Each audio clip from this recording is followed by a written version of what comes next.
Thokozani mathongo, thokozani bogogo nomkhulu. Uyanibingelela umakhosi kwashube namhlanje. Namhlanje ngizothanda nje ukuthi ke sikhulume ngezinto ezithanda ukuthi zibe sizihluphe abantu abaningi asebesokolile kakhulu ngazo emizini yabo, emizini yobaba babo, emindenini yabo, kubantu babo futhi. Namhlanje ngizothanda ukuthi sikhulume ngedliso, umuntu odlisiwe ofakwe intando, noma umuntu odlisiwe ngokubulawa ukuthi mhlawumbe kufanele adle leyo nto abese yagula abese eyashona. Umakhosi kwashubeke namhlanje ke uze nosizo kakhulu kunina ukuthi phela ngoba uyathanda ukuthi nisizakale endaweni zonke lapho enihlezi khona. Kungabi khona izinto ezohlala zisikhathaza zenza ukuthi singakhoni ukuya phambili. Ungabe udlisiwe ngokwentando, ungabe udlisiwe ngokuthakatha ubulawa. Umakhosi ukhashube uyakwazi kakhulu ukusiza kuleso simo. Ukhona umuthi lana otholakalayo ozokwazi ukuthi lelo dliso ulikhiphe, uliphalaze, liphume, liphele nya. Ngoba kwesinye isikhathi uthola ukuthi uyahlupheka. Ake ngithi nje linganise nje njengokuthi unomkhwenyane wakho emzini wakho, nishadile kuhle nihlezi, bese ethi ngokuthi inkinga phela zasemhlabeni abese ethi hayi akethi akayoyintshontshela ngalena ayozijabulisa phela naye. Wafika athola ukuthi mase efika lapho uzohlanganiselwa intando ethile yokuthi akangabe salinaka ikhaya lakhe maliphele lichitheke, umndeni wakhe uhlakazeke.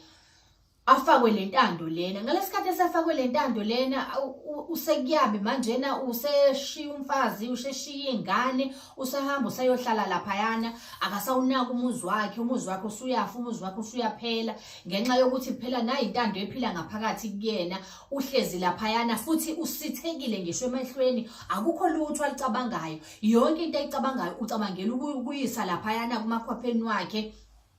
Ongaseyena nomakhwapheni osephenduke nje waba umuntu ofana nokuthi umuntu umshadile, ngoba phela akasakwazi nokuthi enze ngokuthi afihle, senza njena nje into ewumgangela, ngoba phela nayo intando kuyiyona emdrivayo ngaphakathi. Yonke into ayenzayo uyenziswa ilento ekuyena ngaphakathi, iyona emthumayo, iyona emphoqayo kuyona yonke into ayenzayo.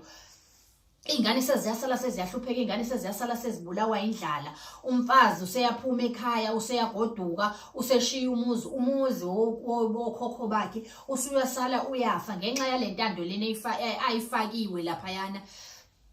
Umakhosi ukhasho ukuthi akasukumeke nje akahlanganise lempande eyokukhipha lentando phela ukuze abantu baphile kahle. Akuthi noma ngabe kuthiwa ikhona into ayenziwe ekhaya, kodwa kungabe sekuba ukuthi into ezophoqa ukuthi manje agcine esengasamphathi kahle, igcine mhlawumbe isimgulisa ngaphakathi, ngoba ezinye zezinto lezi ezenziwayo ziphinde zihambe zibe seziba nobungozi kubantu ngendlela abazithaka ngayo, ngoba kukhona izinto eziba nobungozi kubantwini ngendlela yezinto ezifakwayo ezahlukeneke, engingasho ukuthi azingafakwa, zirongi bezifakwa, zisuke nabo bezama ukuthi bayasiza, kodwa ezinye zazo azilungile. Zihambe bese ziba nobungozi kumuntu ngaphakathi. Uthola ukuthi umuntu useyagula, umuntu usekuthiwa uno-TB, unantontontoni. Kanti uma uhlanganise nje izihlahla lezi nje kuphela, wangazifaka nezinye izinto ozongenelela kuzona lezi zinto, angeke umuntu azagule. Uyayidla nje intando imisebenzi kahle ngendlela efanele, angaze agcine sekuba ukuthi uyagula.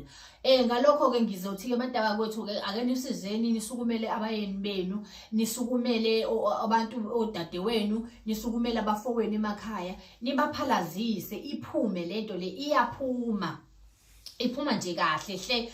Uphalaza nje 3 days nje, emva kwalokho iphele nya, iphume uliphalaza iphele, ubuye umqondo, ngoba ngalesi sikhathi ubuswa intando kuba ngazi ukuthi nomqondo awusebenzi kahle, ngoba usuke ufocuse kulento le evele erongi engathandeki mhlawumbe kwesinye isikhathi engathandeki ngisho emndenini wakho, kodwa wena uyibone iyinhle kuwena. Ugcine kwenzeka izinto ezingafanele, ngoba abanye yilapho baze bagcine bedecide ukuthi bathathe ibhamu bahambe bayobulala, abanye abantu ngenxa yokuthi umuntu usephucwa umuntu wakhe, umuntu akasasupporti ngendlela efanele, akasazenzi izidingo ekade ezenza ekuqaleni ngenxa yentando asuke eyifakiwe. Iyona manje lena esephila ekhanda lakhe, yonke into ayenzayo useyenzela ukuthi uyenzela lo wayana.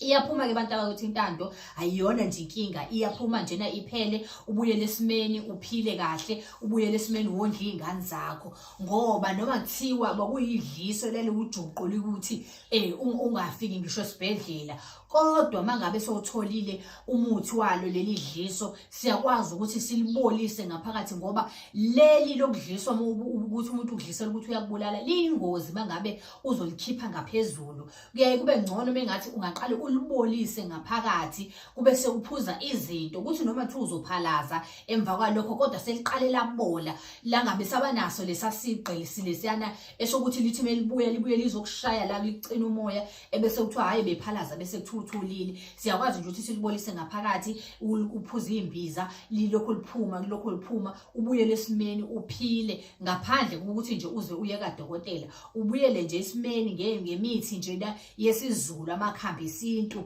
uphile, ube umqemane.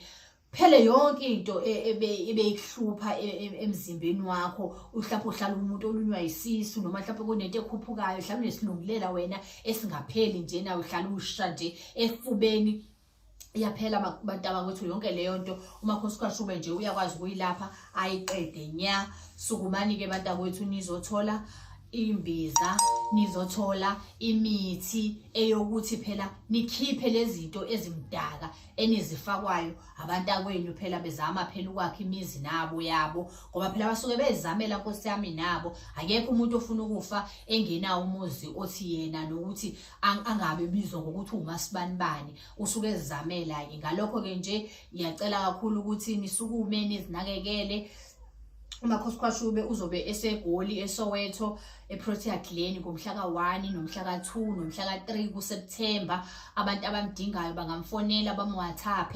Uyatholakala ko-Facebook, ko-TikTok, ku-YouTube. uMakhosikazi ukhona. Ngiyabonga kakhulu Makhosi.